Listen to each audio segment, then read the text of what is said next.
O movimento chamado de dissidência tradicionalista nasceu de uma influência indireta do trabalho de Olavo de Carvalho, sendo uma agremiação formada por críticos dele em matéria política e cultural, que passaram a se associar mais ao esoterismo e ao perennialismo tradicionalista de René Guénon e Fritjof Schuon, terminando por se tornar uma das mais influentes bases ideológicas e espirituais do eurasianismo, ideologia russa contemporânea, e das novas ideologias políticas de terceira posição, vertentes neofascistas em ascensão. Também formaram parte importante do ecossistema editorial e cultural que age na perseguição e limitação da influência de Olavo de Carvalho, especialmente após o debate deste com o ideólogo russo Alexander Dugin. Como dissemos, esse movimento surge da crítica, de uma fratura com o que chamaríamos de olavismo, o que demanda compreender historicamente. A ruptura entre a dissidência tradicionalista e o olavismo se deu por diferentes razões. O presente texto é extraído de uma série de relatos de membros e ex-membros destes grupos. Em primeiro lugar, muitos dos dissidentes rejeitavam o alinhamento de Olavo ao conservadorismo político, preferindo uma abordagem mais distanciada das disputas partidárias e mais voltada para a busca de uma renovação espiritual e filosófica. Além disso, enquanto Olavo enfatizava a necessidade de um combate direto às ideologias modernas, os dissidentes estavam mais interessados na reconstrução de uma elite intelectual baseada nos princípios tradicionais. Outro ponto de divergência dizia respeito à postura diante da modernidade. Enquanto Olavo considerava possível resgatar certos valores tradicionais dentro da sociedade contemporânea, alguns membros da dissidência tradicionalista adotavam uma visão mais radical, considerando a modernidade como um fenômeno irreversível e apostando na necessidade de uma ruptura completa com o mundo moderno. Essa visão se aproximava mais do pensamento de Evola, especialmente em sua ideia de uma revolução conservadora que rejeitava tanto o progressismo liberal quanto o conservadorismo tradicionalista. O impacto nos debates virtuais. Nas comunidades do Orkut e nos primeiros fóruns dedicados ao tradicionalismo, essas tensões se manifestavam em discussões acaloradas. A influência olavista ainda era forte, mas, aos poucos, surgiam núcleos mais independentes que começavam a desenvolver uma leitura própria das obras perennialistas. Nomes como Uriel Araújo e Dídimo Matos foram fundamentais nesse processo, ao trazerem novas perspectivas e incentivarem a tradução e a publicação de textos inéditos no Brasil. Além disso, a dissidência começou a se distanciar do tom combativo do olavismo e a buscar um caminho próprio, focado mais na reflexão filosófica e menos na disputa política imediata.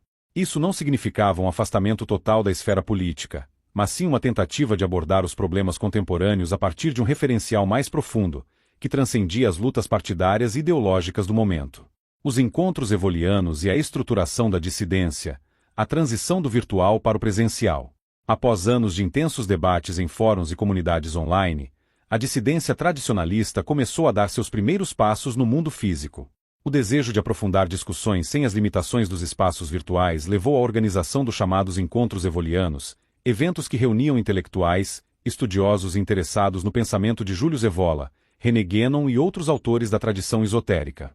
Dídimo Matos, Uriel Araújo e Maurício Outramari foram algumas das figuras centrais nessa transição. Com a experiência adquirida na articulação de debates virtuais, esses nomes passaram a organizar encontros presenciais que tinham como objetivo consolidar uma rede mais estruturada de pensadores dissidentes. Os eventos ocorriam de maneira reservada, muitas vezes sem ampla divulgação, garantindo que apenas os realmente interessados tivessem acesso às discussões. Os encontros evolianos representaram um marco importante porque permitiram que a dissidência se tornasse um movimento concreto, com uma base de participantes que ia além das interações digitais. Foi nesses encontros que muitas colaborações futuras foram estabelecidas, incluindo traduções de obras, criação de editoras independentes e articulações políticas. As temáticas dos encontros. Os temas abordados nos encontros evolianos eram variados, mas giravam sempre em torno das questões centrais do tradicionalismo: a crítica à modernidade, a necessidade de uma aristocracia espiritual e a busca de um caminho para restaurar a tradição em um mundo dominado pelo materialismo. Entre os principais temas debatidos estavam a crítica ao mundo moderno de Guénon e Evola, comparação entre suas visões e suas possíveis aplicações no contexto brasileiro. O conceito de revolta contra o mundo moderno, a ideia de Evola sobre a resistência de uma elite espiritual contra o declínio civilizacional. A relação entre tradicionalismo e política, discussões sobre se era possível, ou desejável, intervir no cenário político a partir de uma perspectiva tradicionalista. As influências sufis, védicas e herméticas no pensamento tradicionalista, abordagens comparativas entre diferentes correntes esotéricas e seus pontos de convergência. A questão da iniciação e da transmissão da tradição, reflexões sobre a possibilidade de uma prática espiritual autêntica no contexto contemporâneo. Além das palestras e discussões, os encontros também serviam para a troca de livros e materiais de difícil acesso, muitas vezes importados ou traduzidos pelos próprios membros. Esse intercâmbio foi fundamental para a formação de uma biblioteca comum entre os dissidentes, permitindo que o conhecimento se espalhasse de forma mais ampla. A formação de uma rede intelectual. Com o passar do tempo, os encontros evolianos começaram a atrair não apenas indivíduos isolados, mas também grupos que já tinham suas próprias iniciativas. Algumas editoras independentes passaram a colaborar com os dissidentes, traduzindo e publicando livros que dificilmente encontrariam espaço no mercado editorial convencional. A editora Austral, por exemplo, teve um papel importante ao trazer ao público brasileiro textos inéditos de Evola, Guénon e outros pensadores da tradição. Outras editoras menores, como a Estrela da Manhã e a Bismillah, também se envolveram em projetos de publicação ligados à dissidência. Além das editoras, surgiram colaborações com acadêmicos que, embora não se identificassem totalmente com a dissidência, viam nela um fenômeno intelectual relevante. Isso levou a um diálogo produtivo entre os dissidentes e certas vertentes da filosofia e das ciências humanas, permitindo que suas ideias fossem discutidas em um nível mais sofisticado. O papel dos encontros na consolidação da dissidência. Os encontros evolianos marcaram uma nova fase da dissidência tradicionalista, dando-lhe uma estrutura mais concreta e organizada. A partir deles, deixou de ser apenas um fenômeno de internet para se tornar uma rede de contatos reais, com colaborações duradouras e projetos ambiciosos. A partir desse momento, a dissidência começou a ter um impacto mais visível no cenário cultural e intelectual brasileiro. Se antes suas discussões estavam restritas a fóruns e blogs, agora elas começavam a se manifestar em livros, conferências e até mesmo em alguns espaços acadêmicos. As divergências internas e o pluralismo tradicionalista, o crescimento da dissidência e o surgimento de facções. À medida que a dissidência tradicionalista se consolidava, novas tensões começaram a emergir. O próprio crescimento do movimento trouxe consigo uma diversidade de perspectivas que, com o tempo, levaria a inevitáveis rupturas. Enquanto alguns participantes se inclinavam para uma abordagem mais acadêmica e filosófica, outros adotavam um viés mais militante, buscando uma intervenção direta na cultura e até mesmo na política. As divergências giravam em torno de questões centrais, como a relação entre espiritualidade e política, a interpretação da obra de Julius Evola e René Guénon, e o papel das organizações iniciáticas no mundo contemporâneo. Embora houvesse um consenso geral sobre a decadência do mundo moderno, cada grupo dentro da dissidência propunha uma resposta diferente para esse problema. Com o tempo, a dissidência tradicionalista se fragmentou em três grandes tendências. Os perennialistas estritos. Este grupo permanecia mais fiel à visão de René Guénon e Fritjof Swan, defendendo uma abordagem contemplativa e espiritual da tradição. Para eles, qualquer envolvimento político era visto como uma distração ou mesmo um desvio da busca pelo conhecimento metafísico e pela iniciação legítima. Esse grupo manteve laços com círculos sufis e védicos e enfatizava a necessidade de uma filiação tradicional autêntica. 2. Os evolianos ativistas. Inspirados na obra de Julius Evola, estes dissidentes viam a modernidade como um campo de batalha e defendiam uma postura mais combativa. Diferente dos perennialistas estritos, acreditavam na possibilidade de uma ação transformadora dentro da sociedade, mesmo que em pequena escala. Eles se aproximavam da ideia de uma revolta aristocrática e estavam mais dispostos a interagir com certos movimentos políticos que refletissem seus princípios. 3. Os sincretistas e experimentadores. Esta vertente reunia indivíduos que transitavam entre diferentes escolas de pensamento, incorporando elementos do esoterismo ocidental, do neoplatonismo e até mesmo de tradições não diretamente ligadas ao tradicionalismo. Sua abordagem era mais aberta e experimental, o que gerava atritos com os grupos mais ortodoxos. Essas três correntes não estavam rigidamente separadas, e havia indivíduos que transitavam entre elas.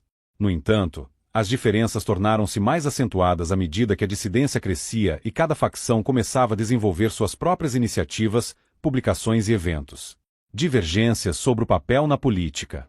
Uma das discussões mais acaloradas dentro da dissidência dizia respeito à relação com a política. Enquanto os evolianos ativistas acreditavam que era possível influenciar a sociedade por meio da política e da cultura, os perennialistas estritos consideravam isso um erro, argumentando que qualquer envolvimento com o mundo profano levaria à corrupção da tradição. Essa divergência ficou evidente nos encontros evolianos, onde debates sobre temas como revolução conservadora e a viabilidade de uma aristocracia espiritual geravam discussões intensas.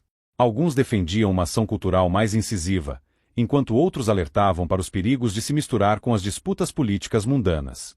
Com o tempo, as diferenças entre essas correntes se tornaram mais visíveis, levando a conflitos internos. Acusações de desvio doutrinário, sectarismo e até mesmo disputas pessoais começaram a surgir. Em alguns casos, houve rupturas definitivas, com grupos se distanciando e criando suas próprias redes de contato. Ainda assim, apesar das tensões, a dissidência tradicionalista continuou a crescer e a se diversificar. Se por um lado as divergências geraram conflitos, por outro também permitiram que novas perspectivas fossem exploradas, enriquecendo o debate e garantindo que o movimento não se tornasse uma doutrina rígida e monolítica. Publicações e a disseminação das ideias tradicionalistas, o papel das editoras independentes. Com o crescimento da dissidência tradicionalista, a necessidade de material bibliográfico tornou-se cada vez mais evidente. Embora autores como René Guénon e Júlio Evola já tivessem algumas obras publicadas no Brasil, muitas dessas edições eram raras ou estavam esgotadas. Além disso, diversos textos fundamentais do pensamento tradicionalista permaneciam inacessíveis ao público de língua portuguesa. Diante desse cenário, algumas editoras independentes começaram a desempenhar um papel crucial na disseminação das ideias tradicionalistas. A Editora Austral foi uma das pioneiras, trazendo edições de Evola e outros autores perennialistas. Já a Estrela da Manhã, ligada a Marcelo Cipolla, que é padrasto e sócio de Luiz Gonzaga de Carvalho Neto, o Gugu, além de padrasto e sogro de Tales de Carvalho, focou na publicação de textos de Guénon, Titus Burckhardt e Ramana Maharshi, expandindo o acesso a obras fundamentais para o estudo da tradição sob o ponto de vista perennialista. Além das editoras, alguns membros da dissidência também traduziram obras independentemente, compartilhando PDFs e textos em grupos fechados. Vitor Bruno, autor de um livro que propaga as ideias de René Guénon publicado pela Danúbio Editora, que também lançou o evoliano César Ranquetat, exemplifica essa dinâmica de difícil compreensão até mesmo para alunos de Olavo de Carvalho. Mesmo sendo grande crítico do filósofo, ganhou certo espaço mesmo dentro do olavismo. Assim como outros típicos membros da dissidência, Vitor Bruno começou como aluno de Olavo e terminou atraído pela mística perennialista ao ponto de se tornar quanto mais crítico do professor. Entre suas últimas manifestações, acusou Olavo de ser simplesmente agente do imperialismo americano. A editora Bismillah, que era apenas um selo da mesma editora Estrela da Manhã, por sua vez, teve um viés mais específico, promovendo traduções de autores ligados ao esoterismo islâmico e ao sufismo. Essa editora tornou-se uma referência entre os perennialistas estritos, reforçando a importância da iniciação legítima dentro da tradição. Embora não pareça muito claro para alguns, fica evidente que os primeiros filhos de Olavo de Carvalho não seguiram a mesma orientação espiritual do pai, que retornou ao catolicismo após experiências nefastas no tradicionalismo perennialista. Essa é uma posição importante para que alunos do Seminário Online de Filosofia não pensem que o ICLS é uma continuação do trabalho do filósofo, muito pelo contrário. Essa observação é fundamental especialmente para aqueles que estão entrando agora no meio conservador e estão interessados no trabalho do Olavo de Carvalho. A metafísica espiritual e política é divergente, o que não anula os vínculos sanguíneos. Marcelo Cipolla é tradutor ligado à editora Martins Fontes, responsável por traduzir obras com teor iniciático, bem como tradutor da editora Pensamento Cultrix, grande responsável por conquistar leitores interessados em conteúdos místicos e Wicca, sendo possível encontrar publicações desse tipo em muitas gondolas de supermercados.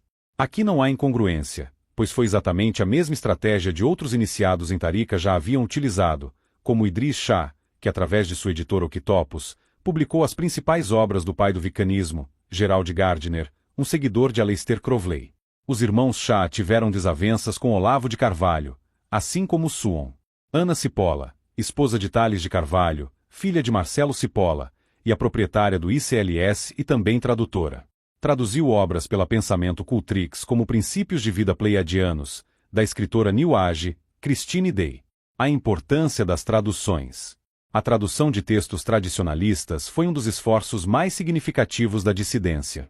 Além das editoras, alguns membros começaram a traduzir obras de forma independente, compartilhando PDFs e trechos comentados em grupos fechados. Esse trabalho foi fundamental para a difusão do pensamento tradicionalista, permitindo que novos estudiosos tivessem acesso direto às fontes primárias. Entre os textos mais influentes que passaram por esse processo de tradução estavam O Reino da Quantidade e os Sinais dos Tempos, obra essencial de Guénon que critica a modernidade e o materialismo. Revolta contra o Mundo Moderno, livro central de Evola, que apresenta a ideia de uma aristocracia espiritual como forma de resistência ao declínio da civilização. Textos de Frithjof Schuon e Ananda Coomaraswamy, ex-professor da FSS Peixes, afastado por Don Williamson a mando de Dom Marcel Lefebvre, focados na metafísica e na estética tradicional. Um parêntese interessante aqui é que Don Williamson, poucas semanas antes de falecer, concedeu uma entrevista negando conhecer o perennialismo. Além das traduções de livros, também surgiram traduções de artigos e ensaios que circulavam em blogs e fóruns, ajudando a consolidar um repertório teórico mais amplo dentro da dissidência. Revistas e jornais tradicionalistas. Outro passo importante na disseminação das ideias foi a criação de revistas e jornais digitalizados.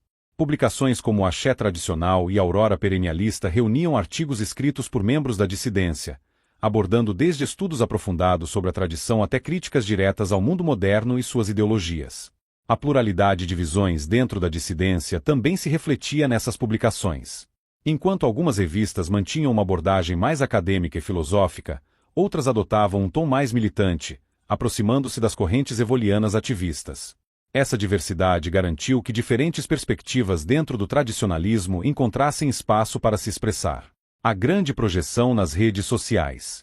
Com o avanço das redes sociais, a dissidência tradicionalista encontrou um novo meio de difusão.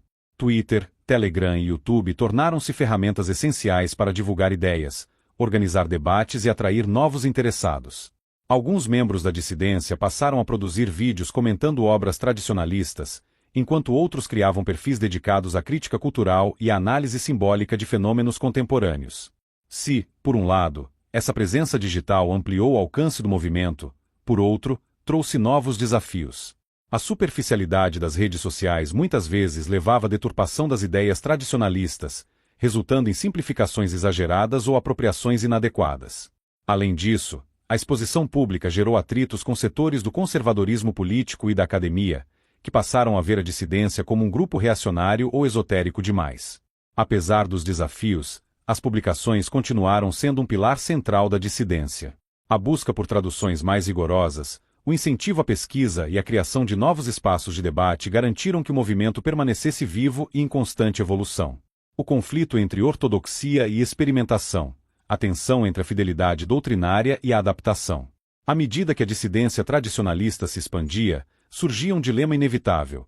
Até que ponto era possível adaptar as ideias de Guénon, Evola e outros tradicionalistas ao contexto contemporâneo sem comprometer sua essência? Essa questão levou a um embate entre aqueles que defendiam uma fidelidade estrita às fontes originais e aqueles que viam necessidade de reinterpretar e atualizar certos conceitos. Os perennialistas estritos, por exemplo, argumentavam que qualquer tentativa de modernizar o tradicionalismo era um erro. Para eles, a tradição só poderia ser acessada por meio das formas iniciáticas legítimas, e qualquer tentativa de inovação resultava em um desvio doutrinário. Em contraste, os evolianos ativistas e os sincretistas estavam mais abertos a adaptações, buscando formas de aplicar os ensinamentos tradicionais à realidade contemporânea.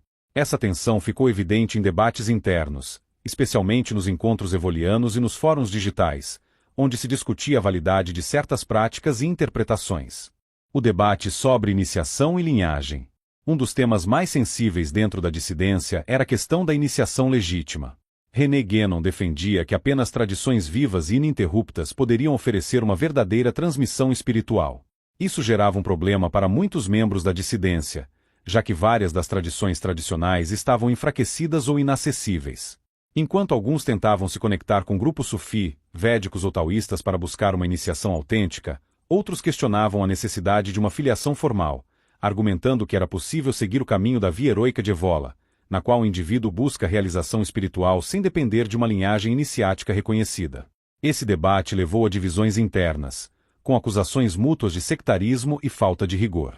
Alguns perennialistas viam os evolianos ativistas como esoteristas autodidatas sem real conexão com a tradição, enquanto os ativistas acusavam os perennialistas de serem excessivamente acadêmicos e passivos diante da decadência da civilização moderna. Os sincretistas e a experimentação esotérica. Dentro desse panorama, um terceiro grupo emergiu, os sincretistas, que exploravam múltiplas influências, misturando elementos do esoterismo ocidental, do hermetismo, da alquimia e de outras correntes espirituais. Esses membros da dissidência buscavam novas formas de espiritualidade, reinterpretando os ensinamentos tradicionalistas e incorporando práticas que, para os ortodoxos, eram questionáveis. Alguns, por exemplo, tentaram estabelecer pontes entre o tradicionalismo e correntes neopagãs, enquanto outros investigavam conexões entre Guénon e a mística cristã ortodoxa. Essas experimentações foram vistas com desconfiança pelos mais conservadores, que acusavam os sincretistas de diluir o tradicionalismo em um ecletismo sem rigor. Com o tempo, essas tensões se intensificaram, levando a novas rupturas dentro da dissidência.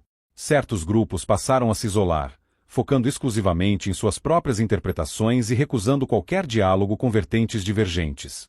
Por outro lado, algumas dessas disputas geraram reflexões mais profundas e estimularam a produção de novos textos e debates. Nos próximos capítulos desta análise histórica, veremos como essas divergências influenciaram o futuro da dissidência, resultando na consolidação de grupos distintos e na busca por novos caminhos dentro do pensamento tradicionalista.